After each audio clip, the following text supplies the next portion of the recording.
السلام علیکم ورحمۃ اللہ۔ جو لوگ محرم میں کھچڑا شربت بناتے ہیں، بانٹتے ہیں، جی میرے بھائی، یہ لوگ ایسا کیوں کرتے ہیں؟ کیا یہ کھا لینا چاہیے، پی لینا چاہیے؟ یہ سب غیر اللہ کے لیے ہوتا ہے بھائی، اور قرآن مجید کی تعلیمات کے مطابق یہ تمام چیزیں حرام ہیں۔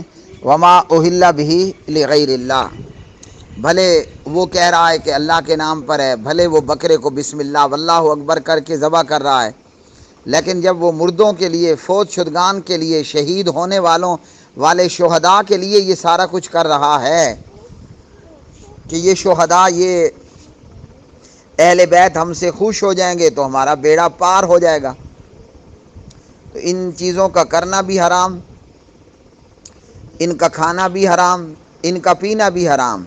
لیکن کسی بندے کی طبیعت اس کو تنگ کرتی ہے کہ جناب محرم ہے اور حلیم پکی ہے، اور دل کرتا ہے کہ میں یہ گوشت بری حلیم کھاؤں، تو میرا مشورہ ہے جوتا لے کر اپنے پیٹ پر مارے۔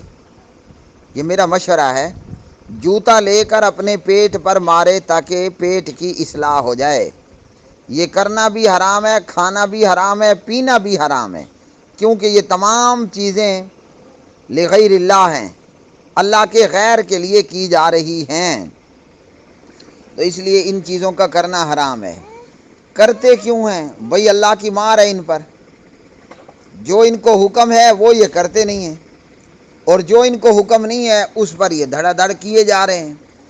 نبی علیہ الصلوۃ والسلام کی سنت، سیرت، حدیث، تعلیم، اسوہ حسنہ وہ یہ ہے کہ ہم نے 10 محرم کا اور پلس 9 اور 10 محرم کا ہم نے روزہ رکھنا ہے، یہ ہے پیارے نبی علیہ السلام کی تعلیم۔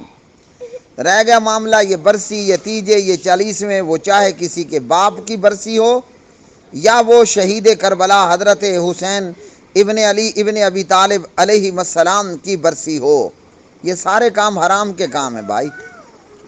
شریعت کے اندر 3 دن کے لیے سوگ ہے، اور حضرت حسین کی بیوہ یا بیواؤں کے لیے 4 ماہ 10 دن تھا، اب تو صدیاں بیت چکی ہیں، کہاں کا سوگ اور کہاں کا رونا؟